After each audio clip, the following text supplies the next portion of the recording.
Buenos días. Vamos a empezar una conversación FIDE dentro de este ciclo muy interesante que versa también sobre las conversaciones. Que lo primero de todo, gracias por el espacio, por la oportunidad de poder tratar un tema que tiene una trascendencia, una relevancia práctica tremenda. Y hoy nos acompaña Silvia Pérez Navarro. Muchas gracias por venir, Silvia. Encantada, muchísimas Muchas gracias, gracias. Inmaculada. Silvia es abogado, no ejerciente en este momento, y es headhunter legal, coach profesional, y es socia directora de la sociedad de la empresa Sparkling People Services, lo cual quiere decir que es una experta en personas, en selección de personal, y nos va a hablar de un tema interesantísimo que son conversaciones, no cualquier tipo de conversación, conversaciones efectivas. Así es. ¿Y por qué estamos hablando de esto? Bueno, yo creo que hablar y comunicarse es lo que diferencia, es una de las cosas más importantes que diferencia a los seres humanos del resto de seres vivos, ¿no? Lo que diferencia, yo diría, incluso una civilización, un sistema, un país. Y los que trabajamos, pero no solo los que trabajamos, también en nuestra vida privada, yo soy cada vez más consciente de lo importante que es comunicar y de las dificultades tremendas que tenemos para comunicar Así es. y para tener conversaciones. ¿Por qué me llama la atención este tema? Porque si tú dices que tienes una fórmula o que hay un método para conseguir una conversación efectiva, ¿quién no quiere tener ese método y poder aplicarlo y poder, fíjate, no solo conseguir un resultado positivo, sino no estropearlo? Muchas veces lo que hacemos es estropear las cosas cuando hablamos, porque hablamos con una carga emocional y con una mochila ya tremenda que ya empieza la cosa mal. Entonces, bueno, pues Silvia, explícanos lo que tú quieras sobre este tema para que salgamos de aquí sabiendo unas reglas, un patrón, unos trucos para poder dirigirnos a los demás y conseguir el objetivo de que eso sea efectivo. Bueno, muchas gracias, Inmaculada. Quiero dar las gracias también a FIDE por propiciar este espacio en el que podemos hablar sobre las conversaciones, un tema que no solo me apasiona a mí, sino que considero que es fundamental para poder desenvolvernos tanto en la vida profesional como en la vida personal. Me voy a centrar en esta conversación sobre el diseño de conversaciones efectivas en el ámbito profesional. Y cuando hablo de un método para diseñar conversaciones efectivas, me refiero a la posibilidad que tenemos para elegir cómo queremos comunicarnos y cómo queremos tener una conversación con otra persona o con una colectividad de personas que normalmente nos es difícil abordar. Tenemos algún impedimento, algún juicio, alguna creencia, nos falta alguna habilidad o que nos impide tener esa conversación y obtener los resultados que tenemos, lograr el objetivo. Decimos que son conversaciones efectivas precisamente porque se logra el objetivo. Esa es la efectividad de la conversación. No es tener una conversación sin más, sino que da un resultado, que es el que nosotros queremos y el que perseguimos. Entonces, me voy a referir también a un tipo específico de conversaciones, hay muchos tipos de conversaciones, me voy a referir a uno que es la conversación cuando queremos pedir algo a otra persona o, como digo, a una colectividad. Cuando queremos hacer una petición y, por tanto, nos es difícil por determinados motivos. Perfecto, porque efectivamente, si es una conversación hablar por hablar, que se suele decir, pues, pero cuando tengo que conseguir algo de otro Claro. y ya tengo una experiencia previa y ya estoy poniendo encima de la mesa, bueno, si ha salido mal o si yo estoy ya pensando que eso la otra persona lo va a recibir mal o me va mucho en ello, ¿no? Y lo transmito con mucha ansiedad, puede haber una serie de condicionantes. ¿Y cómo puedo diseñar esa conversación? ¿Qué puedo hacer antes? Supongo que también durante y después, para que consiga el objetivo que pretendo. Pero antes me gustaría que explicaras también de dónde proviene este método. Bueno, hay muchos métodos para diseñar conversaciones. Yo esto no lo sabía antes, pero existen muchos en la literatura, el management, unido con la psicología, filosofía, etc. Entonces, el que yo voy a explicar y el que yo he estudiado, conozco y trabajo es el método basado en el coaching ontológico. El coaching ontológico fue diseñado por un filósofo chileno que se llama Rafael Echeverría y que está basado, a su vez, en una corriente filosófica que trata sobre la ontología del ser. Y lo que aborda es el estudio del ser humano a través de la interpretación que nosotros tenemos de la persona. Y esto da lugar, esto lo estoy diciendo de forma muy resumida, muy resumida, porque daría lugar para otra charla completa sobre filosofía y no voy a entrar en ello, pero básicamente Rafael Echeverría a lo que llega, vamos, a la conclusión a la que llega a través de sus estudios y el desarrollo de su filosofía es que los seres humanos no podemos desenvolvernos o sobrevivir en nuestro entorno sin comunicarnos. Él considera que los seres humanos, que las personas, nos desenvolvemos en el medio a través de una comunicación y que somos seres lingüísticos. Es tan así que él considera que las organizaciones o los sistemas, por ejemplo una empresa, un despacho de abogados, una organización de cualquier tipo, considera que son redes de conversaciones, lo reduce a redes de conversaciones. Hoy tiene mucho sentido, desde luego. Sí. Necesitamos expresarnos, efectivamente, sí, efectivamente, porque ¿cómo nos vamos a comunicar si no es a través de una conversación? Hay que tener en cuenta que las conversaciones para él incluyen 3 aspectos, que son la conversación hablada, es decir, las palabras, la conversación emocional, es decir, cómo nos comunicamos a través de la emoción, y la conversación corporal, cómo nos comunicamos a través del cuerpo. Y él considera que cuando estos 3, pongo así las manos como un triángulo, ¿no? Porque cuando estos 3 vértices están alineados en la persona y en la conversación, que luego voy a hablar, es cuando nos sentimos bien, es cuando logramos nuestros objetivos. Pues yo nunca lo había pensado así, no creo que tenga en cuenta ni siquiera 2 de los 3, así que me parece muy interesante que podamos tener ese esquema de partida. El método se desarrolla en 4 fases. La primera fase, estamos hablando de la preparación de una conversación, entonces esto requiere de un tiempo previo antes de la conversación, obviamente, que nos paremos, y yo creo que esto es muy importante, que nos paremos a reflexionar y también a preparar una conversación que, como digo, es sobre un tema muy importante para nosotros. Entonces, que nos detengamos y nos tomemos el tiempo, porque hoy en día, con tantas prisas y con tanto estrés y tanta demanda y el tipo de vida que llevamos, nos paramos poco. Entonces, el reflexionar y preparar lo que nos importa, pues creo que tiene mucho sentido, ¿no? Entonces, dicho esto, la primera fase de la preparación de la conversación sería la de la creación del contexto. Echeverría dice que sin esta fase no ocurriría todo lo demás, que esta es la fase para él fundamental de toda conversación, la preparación y la generación de un contexto, y lo demás luego ya viene, ¿no? O sea, fíjate qué importancia tiene. Entonces, en la fase del contexto, lo que se hace en primer lugar es articular la petición. Recuerda que estábamos hablando sobre conversaciones en las que voy a pedir algo que me resulta difícil, ¿no? Entonces, es muy importante articular, definir, hablar o escribir qué quiero en realidad y pensar y reflexionar. Y luego sobre esto, y luego poderlo decir de forma clara, concisa, con todos los elementos y no hacerlo rápidamente de cualquier manera. Atropelladamente. Claro, sí. Claro. Y a veces cuando hacemos este proceso de reflexión, que puede ser solo o acompañado, nos damos cuenta de lo que en realidad necesitamos. Y hago así porque para mí el concepto de necesidad me hace tener este gesto, ¿no? Porque es muy interno, ¿no? Muy interesante, porque podemos pensar que todo lo que es preparar lo va a hacer artificial, forzado, y es todo lo contrario, es para que fluya, como dices tú.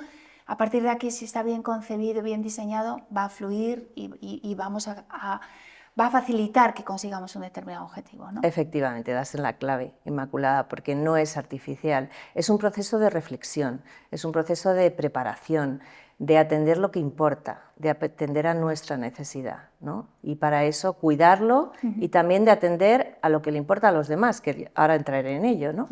Entonces, articulamos la petición, la solicitud, pensando, la declaramos, la escribimos, lo tenemos ya muy claro y pasamos a generar un contexto de confianza. Y hablo de generar porque a veces lo tenemos que promover nosotros, no existe. Entonces nos tenemos que tomar el tiempo o el esfuerzo o la energía para generar este contexto que va a ser un contexto de confianza.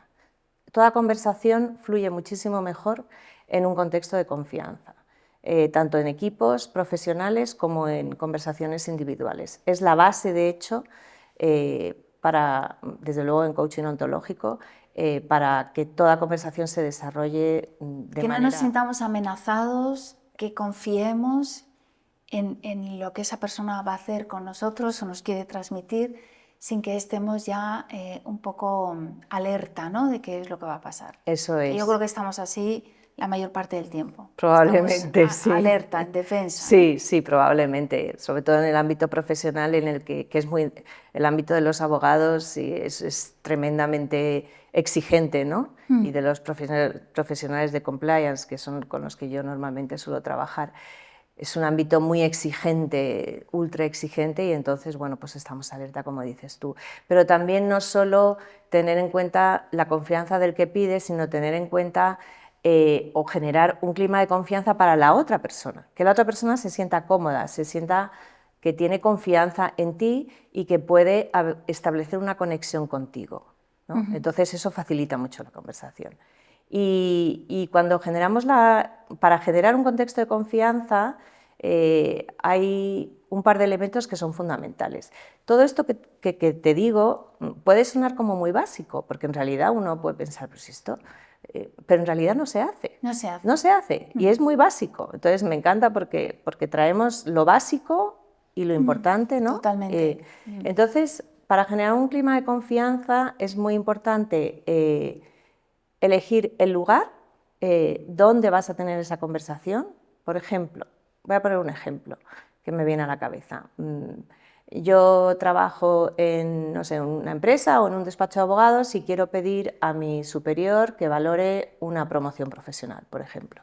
Eso es una petición que a mí me puede ser difícil porque estoy insegura, porque no sé qué me va a decir, igual se lo toma mal, igual piensa que no es el momento, y si me dice que no, entonces yo ya no valgo, ¿no? Y además, tradicionalmente se ha considerado que eso no es correcto, ¿no? Que yo Claro. creo que hay poca cultura de eso, cuando en otros países y en otros contextos pues es algo... Sin duda, el pedir, Exacto. tan importante, que en el coaching ontológico lo trabajamos no como obligatorio, porque nada es obligatorio, pero sí que defendemos mucho y se trabaja mucho la capacidad de pedir y a veces de exigir, porque a veces hay que exigir en las conversaciones, ¿no? También se aplica este método. Sí. A veces hay que hacer una exigencia, no una petición, pero vamos a quedarnos de momento en la petición.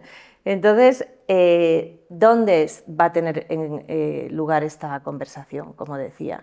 Pues si estás en el despacho o en la empresa, no vas a pedir esto en el pasillo a tu superior, al CEO o al socio o al director del despacho, cuando se va a meter en una reunión importante, cuando tiene un día lleno hasta arriba de reuniones, cuando está cansado... Encontrar ese momento, ¿no? Claro, entonces efectivamente, sí, hablaba del sitio, pero bueno, estoy hablando del momento. En realidad es momento y sitio, sí. Entonces el momento es el adecuado para la otra persona, también para ti, evidentemente, tiene que ser en un momento en el que tú te encuentres bien como para poder hacer esa petición, no un día que has tenido, por ejemplo, que has iniciado terrible porque, yo qué sé, ha habido un atasco tremendo, has llegado tarde a todos los sitios, se te ha roto la lavadora y yo qué sé, cualquier cosa, incluso que te pueda afectar, o has tenido una mala noticia personal. Y luego el lugar también es muy importante porque no lo vas a hacer en el pasillo, no lo vas a hacer a lo mejor en una sala con una mesa enorme de juntas y cada uno a un lado te distancia, ¿no? Y entonces piensas si es mejor Cosas que a veces no nos fijamos, pero tan importantes como si vamos a estar en una mesa más pequeña que nos acerque, Sí, una crear mesa ese redonda. clima tiene todo el Sí. sentido. O, por ejemplo, hacerlo en una comida, en un restaurante, porque es más distendido, porque piensas que la persona va a ser más receptiva, pero en un restaurante, en un sitio, la mesa en el que no haya ruido, es decir, lugar y tiempo, ¿no? Vale. Cuando esto se prepara así, ya tenemos una gran parte ganada. Y luego el otro factor fundamental de la generación del contexto es pensar en qué me inquieta a mí, qué me preocupa a mí y qué le puede preocupar al otro cuando yo le haga la petición, qué le puede inquietar o qué le puede surgir. Y luego también voy a hablar de qué emoción puede tener, que no atendemos a eso, cómo se va a sentir, qué le va a parecer, qué emoción voy a tener yo o qué emoción estoy teniendo ahora. Lo digo con miedo, lo digo con vergüenza, lo pido con alegría, lo pido con seguridad, y analizar y ver cuál es el trasfondo común o no común, porque a veces no es común, de las inquietudes de cada una de las dos personas, ¿no? Y esto es absolutamente fundamental. Por eso esta fase es tan importante. Luego pasaríamos a la segunda fase, que es la fase de negociación. Como abogados siempre estamos o estáis acostumbrados a tener en cuenta, atender a las expectativas, ¿no?, del cliente y a las vuestras o a las nuestras cuando hacemos un análisis técnico, ¿no?, de riesgos o damos un asesoramiento. Pero como personas que no estamos ejerciendo como abogados, no tenemos, desde mi punto de vista, no solemos atender tanto a qué expectativa nos genera una posible conversación. Entonces, en esta fase de la negociación, prevé esa expectativa, porque de lo que se trata es de ver si en el momento en el que se está negociando, tú primero tienes en cuenta la expectativa de qué me puede pasar. Me puede decir que tras mi petición me puede decir que sí, con lo cual llego a un acuerdo, fenomenal todo. Me puede hacer una contraoferta, por ejemplo, en el caso este de la promoción, me puede decir, pues Silvia, ahora no puedo valorar esta promoción porque pasa lo que sea en la organización, pero si te parece lo que podría hacer es enviarte a la oficina de París, por ejemplo, ¿no? Es una contraoferta. Puede decir que no, también tenemos que estar preparados para un no y ver qué hacemos con eso. Y también se puede posponer. La persona puede decir, pues es algo que yo ya estaba valorando, pero necesito hablarlo con el comité de dirección, con la junta de los socios o lo que sea, entonces te puedo dar una respuesta más adelante. Yo creo que muchas veces, que es muy frecuente, ¿no? Claro. Bueno, pues ahora no, pero dar una salida, dar una respuesta. Efectivamente. Y eso lo que ayuda en la fase de al preparar la conversación ya valoramos estos posibles escenarios, igual que cuando somos abogados, pero para nosotros mismos, ¿no? Entonces estamos más preparados para lo que pueda pasar, para aceptarlo y también para reaccionar de manera adecuada o de manera que nos permita seguir avanzando hasta nuestro objetivo, que no nos pare, que no nos detenga, ¿no? Cuando ya imaginamos que se ha negociado, y sobre esto también podríamos hablar mucho tiempo porque hace falta unas habilidades que además los abogados también conocen mucho en cuanto a la negociación de contratos, pero en este caso es la negociación de otro tipo de cosas que son más personales, ¿no? Cuando ya se llega a un acuerdo pasaríamos a la tercera fase. La tercera fase es la fase de ejecución. Y en la fase de ejecución pueden ocurrir también distintas cosas. Puede ocurrir que todo salga fenomenal y que se ejecute, que la persona, pues esta persona me haga lo necesario para proponerme para ese ascenso, y que lo consiga o no ya es otra cosa, pero yo lo pido, la persona me ofrece todo lo posible para que yo pueda promocionar.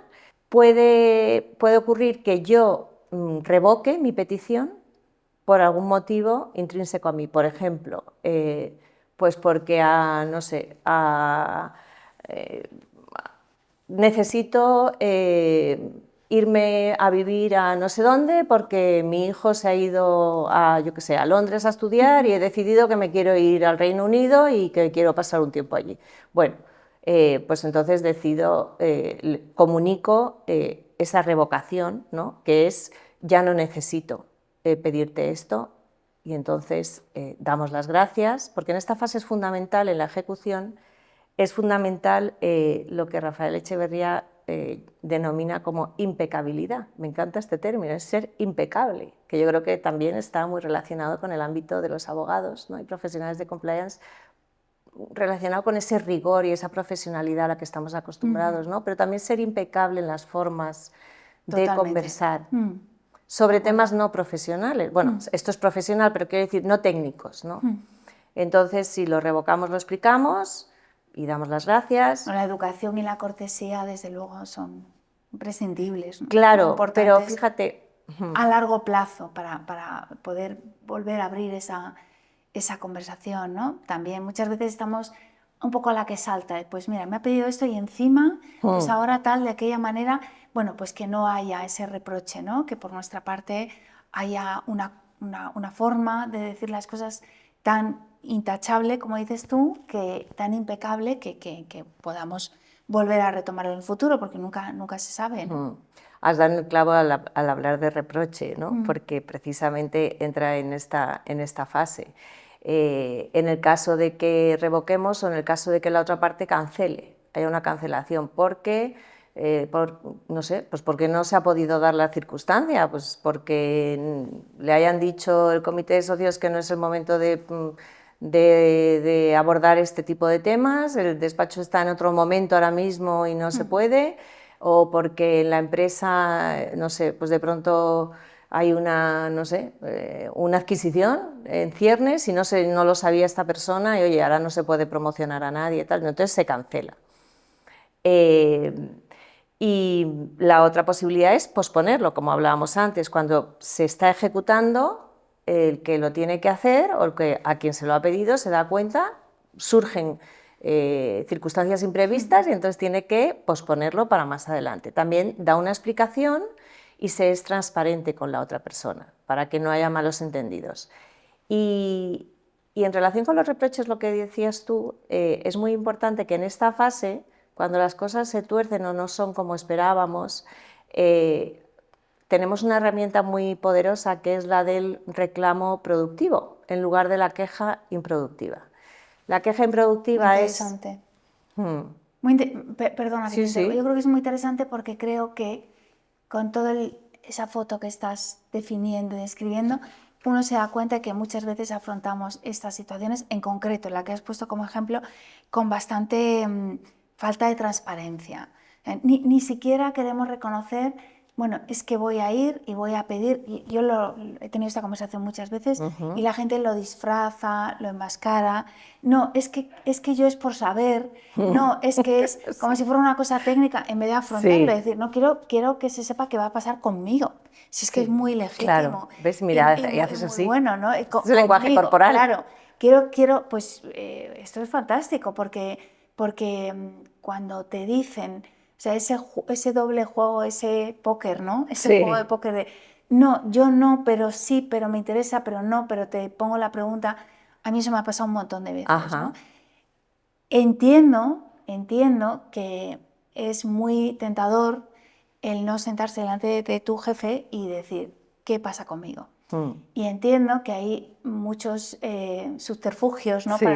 Para tal, pero yo creo que eso es algo que tendríamos que evitar y que hay que hablarlo claramente, ¿no? Porque planteo algo de manera honesta y sincera porque espero una respuesta honesta y sincera y no perdemos el tiempo, ¿no? Que también ese es otro factor. También es otro factor. Sí, me interesa mucho cómo lo ves y cómo lo reflejas, ¿no? Y lo materializas o lo llevas a tu vida profesional. Porque esto pasa en todos los sitios. Continuamente, ¿no? sí. Y no solo cuando piden un ascenso, sino cuando quieres delegar una tarea en alguien que te resulta difícil, por ejemplo, yo qué sé, pues en alguien que está a tu nivel, ¿no? O quieres pedir colaboración de otros departamentos, o bueno, cualquier petición, ¿no? Entonces, sin duda, la transparencia, como dices tú, ahorra mucho tiempo y sobre todo a la persona que lo pide le beneficia mucho porque no se siente mal, porque luego se va a su casa y se da cuenta que no ha pedido nada. Entonces la otra persona, como no le has pedido nada, tampoco sabe muy bien qué es lo que tienes que ofrecer, ¿sabes? Y no, entonces, efectivamente. Entonces, hablaba del reclamo productivo y de la queja improductiva. Y el reclamo productivo, en lo que vuelvo a back to basics, ¿no? Como decía antes, son conceptos que parecen muy básicos, pero nos olvidamos.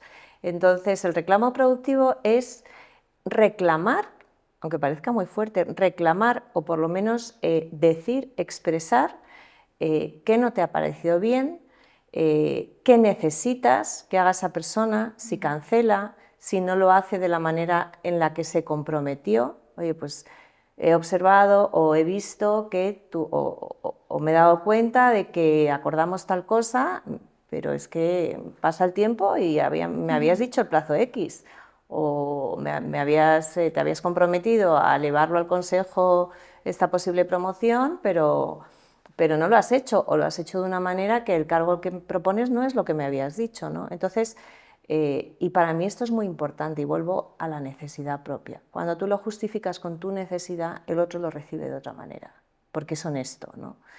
Entonces, el reclamo productivo tiene efectos, por eso es productivo, y la queja consiste en me parece fatal que no lo hayas hecho, o en mi casa, yo qué sé, a mi familia, pues fíjate, yo había pedido esto a mis amigos, este tío, esta tía se ha portado fatal, porque no me ha hecho ni caso, porque tal. Además, No. la queja nunca es, o muchas veces no es directa, sino que la queja es por detrás. Sí. Entonces ya me victimizo en vez de Exacto. plantearlo y seguir persiguiendo el objetivo que buscamos, ¿no? Absolutamente. Ahí entra la parte del victimismo, porque todo esto tiene muchas aristas, ¿no? Todo lo que te estoy contando, pero sin duda, y con el victimismo no llegamos a ningún lado. Nos enrocamos en el victimismo y no actuamos para conseguir las cosas. Con el reclamo productivo estamos actuando, y entonces llega, ¿no? Y bueno, una cosa que no he dicho antes, en la fase anterior de la petición, y que también es una herramienta muy poderosa y muy sencilla, es, además de articular y hacer una petición, que vaya hacerlo acompañada de una oferta por nuestra parte. Petición más oferta. Y es prácticamente, Inmaculada, infalible. Fíjate qué sencillo. Yo te pido que me promociones y yo te ofrezco, para facilitarte la labor, la tarea, lo que te sea difícil, o sea, esto lo estás pensando, ¿no? Yo te ofrezco, pues a lo mejor elaborar un dossier que explique por qué considero, sí, mis méritos, lo que he conseguido, o te ofrezco, no sé, en cualquier conversación yo, si pido que colabores conmigo alguien de otro departamento, pero yo te ofrezco, y te ofrezco, pues a lo mejor a una persona de mi equipo para que te ayude en esta tarea, ¿no? Petición más oferta es infalible. O sea, casi infalible, diría, ¿no? Me guardo un pequeño porcentaje, pero petición más oferta es muy recomendable. Y luego ya pasaríamos a la última fase, que desde mi punto de vista es muy interesante, porque yo he observado a lo largo de mi vida profesional que es algo que no hacemos, que es la evaluación posterior, ¿no? Es como darnos feedback o retroalimentarnos, revisar qué hemos hecho. Entonces, yo como persona que pido, puedo hacerlo solo, es mucho mejor hacerlo con la otra persona, no siempre se consigue el tiempo o el momento, y depende también de la enjundia de la petición. Pero si es un proyecto de calado o algo importante en el ámbito profesional, es muy importante pararnos a observar y pensar y reflexionar qué ha pasado, cómo hemos hecho este círculo, ¿no? Yo digo círculo porque las fases se representan así, 1, 2, 3 y 4, ¿no? ¿Qué ha pasado en este círculo, en esta conversación que hemos tenido? ¿Qué hemos logrado? ¿Qué nos ha faltado? ¿Qué habríamos hecho de otra manera? Y por tanto, ¿qué aprendemos? Me encanta porque se basa en el aprendizaje. Si nos hemos equivocado, hemos incurrido en algún error, no hemos hecho algo que se nos ha pasado, vamos a revisar y lo sabemos para la próxima.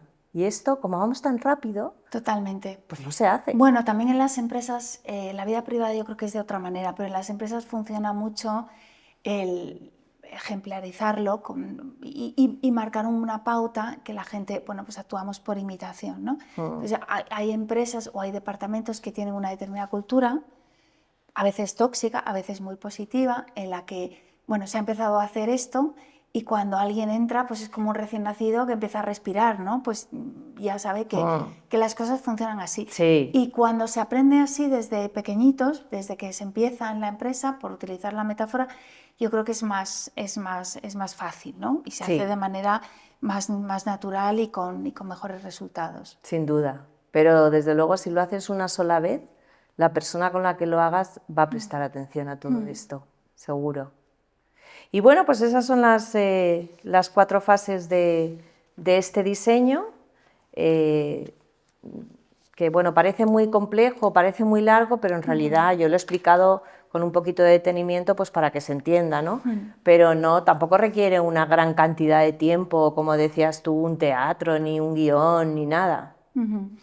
¿Y qué papel juegan los juicios en una conversación? Eso es algo que ya es de esas cosas que yo identifico como que ya llevamos, que traemos de casa y que entonces lo que hacen es estropear la situación porque te estoy juzgando. ¿A qué nos referimos con eso? Pues haces una pregunta absolutamente fundamental porque o sea, uno de los 2 o 3 pilares básicos de la ontología del lenguaje, que es en el libro, por cierto, en el que se refleja este método de Rafael Echeverría, y que conecta con la filosofía subyacente, está relacionada con la interpretación del mundo y, por tanto, con los juicios. Con esta corriente filosófica y en el coaching ontológico consideramos que todas las personas nos desenvolvemos en la vida y estamos permanentemente funcionando a través de un punto de vista, un juicio personal respecto a la realidad. Tú puedes ver este cuadro y puedes ver algo y yo lo estoy mirando y puedo ver otra cosa totalmente diferente. ¿Por qué? Porque lo miramos desde nuestro punto de vista, con nuestros juicios y con nuestras creencias. Que están configuradas por nuestras vivencias, experiencia, cultura, entorno, muchos aspectos y nuestra forma de ser también. Entonces, cuando se diseña una conversación para que sea efectiva, hay que trabajar los juicios que tenemos. Por ejemplo, al principio, cuando articulamos la petición, también revisamos cuál es nuestra emoción, ¿no? Y también qué nos impide o qué nos resulta difícil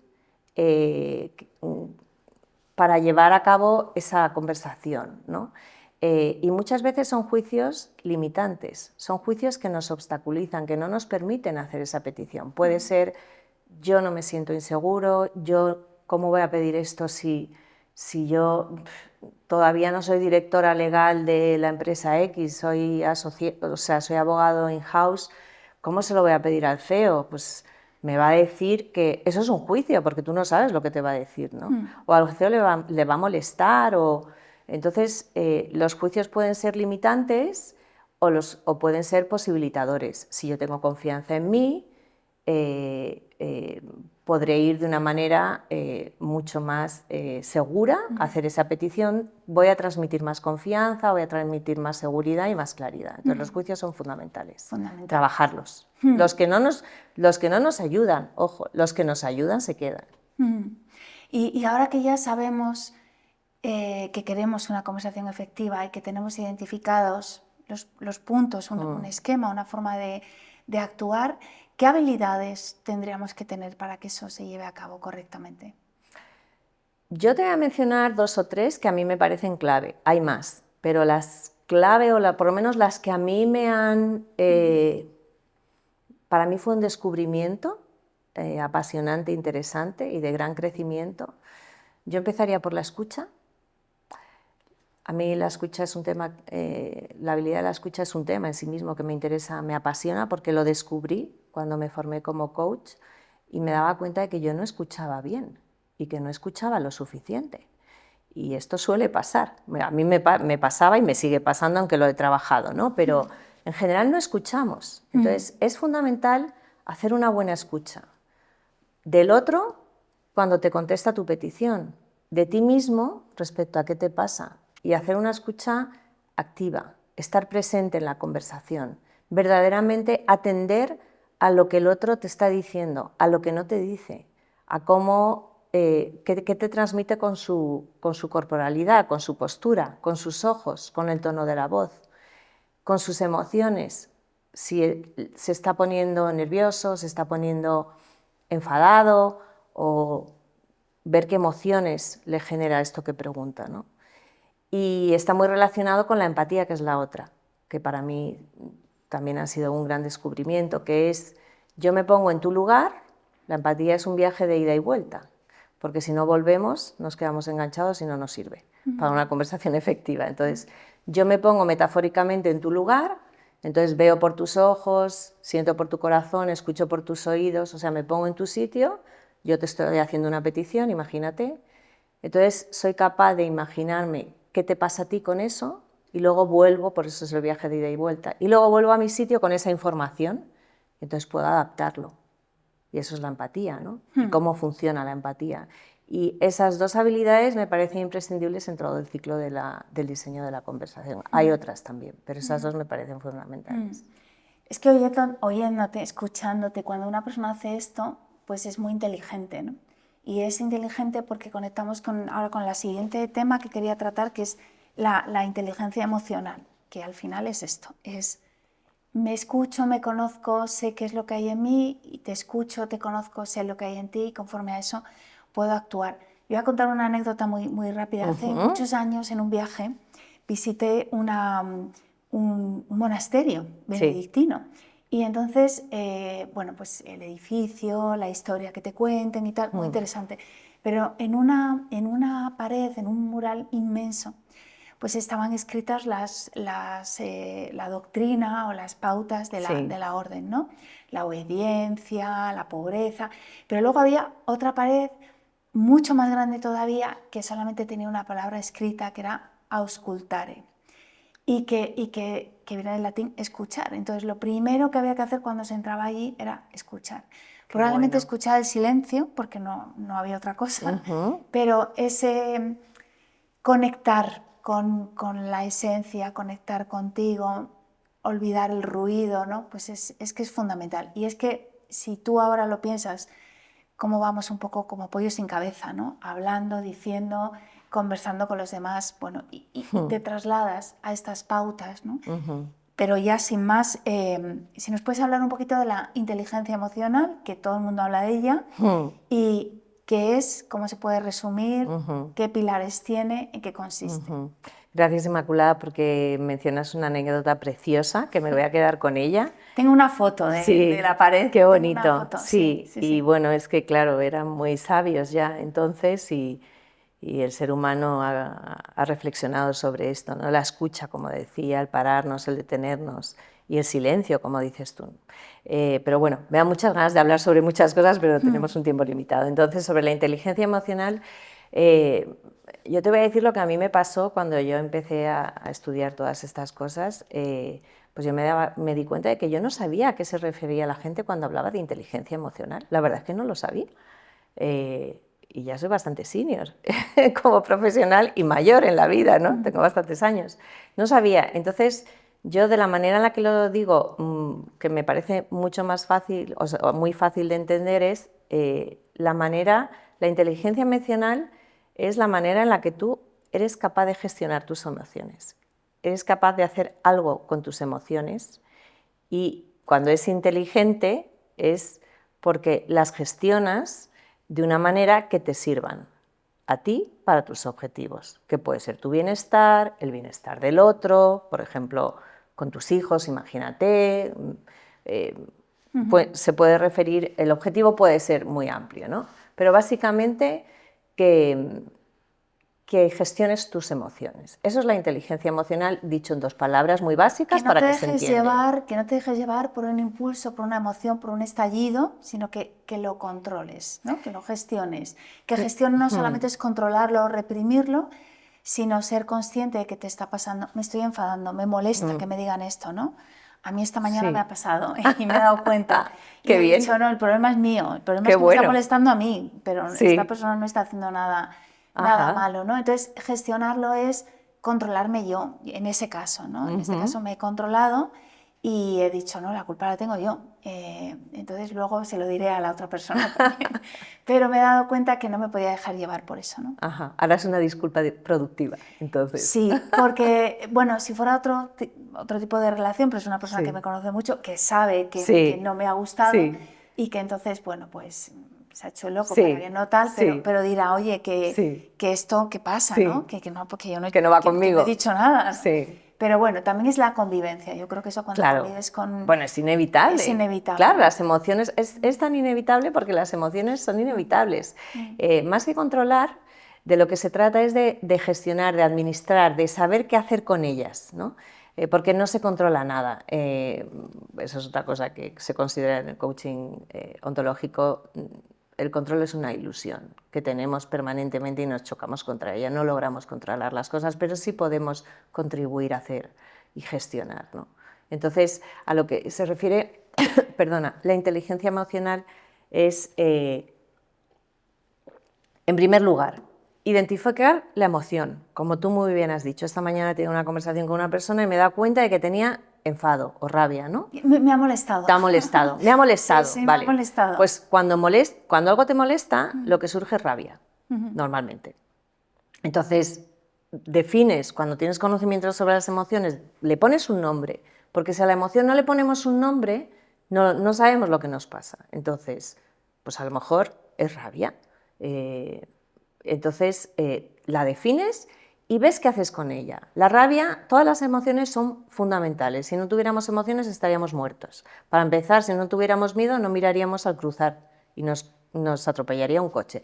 Y así todas son fundamentales, nos gusten o no. Lo que pasa es que hay baremos. La rabia existe en un nivel bajo de me ha molestado un poco, me da un poco de rabia esto que me ha dicho esta persona, y luego el nivel más alto es pierdo el control. No. Y entonces grito y me pongo rojo. Ay, no, y hay yo. gente que llega a pegarse, o sea, la rabia descontrolada. Entonces sí que se suele hablar del control, pero más que el control es la gestión, ¿no? Entonces, cuando sabemos qué nos pasa o tenemos miedo, yo tengo miedo de pedir esto, ¿qué hay detrás de este miedo? ¿Por qué tengo este miedo? ¿Qué me pasa con mi miedo? El miedo es fundamental. Si no nos alertase, el miedo lo que hace es alertarnos ante una amenaza. Entonces, si no tuviéramos esta capacidad de alertarnos ante una posible amenaza, también estaríamos muertos, como he dicho antes en el ejemplo que he puesto, ¿no? Pero el miedo es fundamental para estar alerta ante posibles amenazas. Ahora, el miedo que te paraliza no te sirve en este caso para hacer la petición, ¿no? Y así todas las emociones. Sí. Silvia, ¿cómo se puede comprobar que ha sido una conversación eficaz? ¿Cómo puedo comprobar eso? Esto es fundamental también para saber qué ha pasado y qué resultado hemos tenido, porque se trata de diseñar conversaciones efectivas y sobre las cuales podamos medir el resultado, porque si no, no sirven para nada. Entonces, se comprueba normalmente en este método a través de preguntas que nos hacemos como ¿hasta en qué medida he logrado mi objetivo? Por ejemplo, del 1 al 10. ¿Qué ha pasado? ¿Qué me ha faltado? ¿Qué añadiría? ¿Qué cambiaría? Haciéndonos preguntas relacionadas con el resultado. Y para los que nos estén oyendo, que esperamos que sean muchos, ¿cuál es la mayor aportación que se produce en el terreno personal de alguien que ponga todo esto en práctica? ¿Qué me va a aportar? ¿Qué voy a conseguir? Pues si me pides que lo diga en una palabra, bienestar, desde mi punto de vista. Un bienestar increíble. Y también nos aporta seguridad, nos aporta generar mejores relaciones con nuestro entorno profesional, seguridad, confianza, y luego esto además se traslada a las otras personas. Claro, porque la imagen nuestra ya es distinta, ¿no? De una persona Claro. asustada, de una persona que no tiene claro lo que va a decir, por qué lo dice, ni qué es lo que está sintiendo, a una persona que lo dice con asertividad, ¿no? Que lo dice con firmeza y con seguridad. Claro, tú Cambia la imagínate imagen. imagínate que imagínate que es una conversación tuya con tu equipo, no hacia arriba, sino más hacia abajo o hacia tus pares. Entonces, cuando uno cambia de manera de actuar, los demás cambian también. Totalmente. Y todo esto que es tan útil y que, bueno, pues a todos nos encantaría hacer un máster y aprenderlo y implementarlo en nuestra vida, Lo podemos llevar también, se ha deslizado en alguna de las preguntas, el terreno profesional, el terreno personal, ¿lo podemos llevar a otros ámbitos distintos que no sea el del trabajo? Pues lo bueno, la buena noticia es que sí, y a todos los que te puedas imaginar, con tu pareja, con tus hijos, con tus padres, con tus amigos, en cualquier comunidad en la que estés, sí. El método es exactamente el mismo y de hecho viene muy bien empezar probando con pequeñas peticiones en tu ámbito más personal, para probar a ver qué pasa y cómo se te da. Y empezar a practicar. Pues muy buen consejo. Pues Silvia, yo creo que ha sido una conversación altamente efectiva, de alto rendimiento. Muchísimas gracias. Muchas gracias a todos. Muchísimas gracias, Inmaculada.